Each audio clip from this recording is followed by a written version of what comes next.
प्रण किया है। और इस क्रम में आज जो सबसे बड़ी और सबसे पहली प्रतिज्ञा है, उसके बारे में आपको संबोधित करने के लिए, देश की राजनीति की तरफ एक नई क्रांति का पहला कदम उठाने के लिए मैं प्रियंका गांधी जी को आमंत्रित करती हूँ। नमस्कार। आपको थोड़ा इंतजार कराया उसके लिए माफी चाहती हूँ।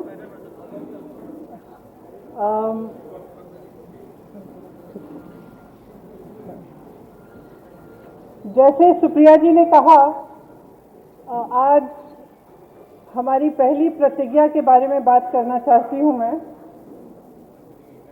हमने तय किया है कि आने वाले विधानसभा चुनाव में उत्तर प्रदेश में कांग्रेस पार्टी 40% टिकट महिलाओं को देगी।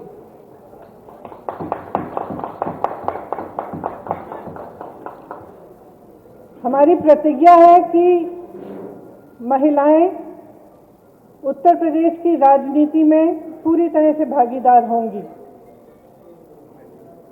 ये फैसला हमने किस लिए किया? जब मैं 2019 के चुनाव में उत्तर प्रदेश प्रचार के लिए आई थी, तो इलाहाबाद यूनिवर्सिटी की कुछ लड़कियां मेरे से मिली और उन्होंने मुझे बताया कि किस तरह से यूनिवर्सिटी के नियम कानून, हॉस्टल के नियम कानून उनके लिए अलग थे और पुरुषों के लिए अलग। ये निर्णय उनके लिए लिया है। ये निर्णय मैंने उस महिला के लिए लिया है जिसने गंगा यात्रा के दौरान मेरी नाव को वापस तट पर बुला के कहा कि मेरे गांव में पाठशाला नहीं है, मैं अपने बच्चों को पढ़ाना चाहती हूँ। ये निर्णय उस लड़की, प्रयागराज की एक लड़की पारो के लिए लिया गया है, जिसने मेरा हाथ पकड़ के मुझे कहा कि दीदी बड़ी होकर मैं नेता बनना चाहती हूँ। ये निर्णय उसके लिए है।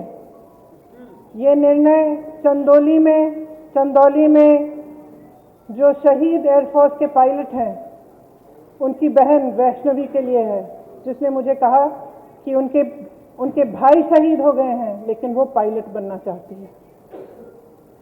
ये निर्णय उन्नाव की उस लड़की के लिए है जिसको जलाया गया, मारा गया, उसकी भाभी के लिए है जो आज भी संघर्ष कर रही है उसका, और उसकी 9 साल की भाभी की बेटी के लिए है जिसको स्कूल में धमकाया गया था। ये निर्णय हाथरस की उस माँ के लिए है जिसने मुझे गले लगाकर कहा कि उसको न्याय चाहिए, उसको न्याय नहीं मिल रहा है। ये निर्णय रमेश कश्यप की बेटी के लिए है, उसका नाम भी वैष्णवी है, जो बड़ी होकर डॉक्टर बनना चाहती है।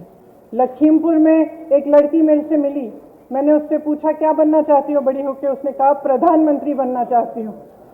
उसके लिए है यह निर्णय। ये निर्णय लखनऊ की एक बस्ती में लक्ष्मी वाल्मीकि के लिए है, जो ITI पढ़ी है, BA की है, उसने कंप्यूटर कोर्स किया है, आज तक उसे नौकरी नहीं मिली है। ये निर्णय उसके लिए है। ये निर्णय सोनभद्र में उस महिला के लिए है जिसका नाम किस्मत है, जिसने अपने लोगों के लिए आवाज उठाई, संघर्ष किया और न्याय मांगा। ये निर्णय उत्तर प्रदेश की हर एक महिला के लिए है जो बदलाव चाहती है, जो न्याय चाहती है, जो एकता चाहती है, जो चाहती है कि आगे बढ़े उसका प्रदेश। मैं आप सबसे कहना चाहती हूँ, आप समाज सेविका हैं, आप अध्यापक हैं, आप एक नौजवान महिला हैं जो आप अपना भविष्य बनाना चाहती हैं, आप प्रेस में हैं। अगर आप बदलाव चाहती हैं तो इंतजार मत करिए। आपकी सुरक्षा कोई नहीं करने वाला। सब बातें करते हैं, सुरक्षा करने का जब समय आता है तो सुरक्षा उनकी होती है जो आपको कुचलते हैं। आज सत्ता का नाम यह है कि आप खुलेआम पूरे पब्लिक के सामने लोगों को कुचल सकते हैं। ये सत्ता बन गई है, ये गलत है। घृणा का बोलबाला है, नफरत का बोलबाला है, गलत है। इसको महिलाएं बदल सकती हैं। महिलाएं इसलिए बदल सकती हैं क्योंकि करुणा भाव, सेवा भाव और दृढ़ता, शक्ति सबसे ज्यादा महिलाओं में है। मैं आपसे कहना चाहती हूँ, राजनीति में आओ, मुझसे कंधा से कंधा मिलाओ। मैं जानती हूँ कि आपके संघर्ष क्या है। मेरे प्रेस की कि सहेलियां यहाँ हैं। मैं जानती हूँ, मैं आपको देखती हूँ सुबह से शाम तक आप कैसे दौड़ती हैं, किन परिस्थितियों में। जब सीतापुर में बीच रात में अंधेरा था, मुझे घेर लिया पुलिसकर्मी ने, महिला पुलिसकर्मी थी, मुझे घेरा, मुझसे लड़ी, मैं भी भिड़ गई उनसे।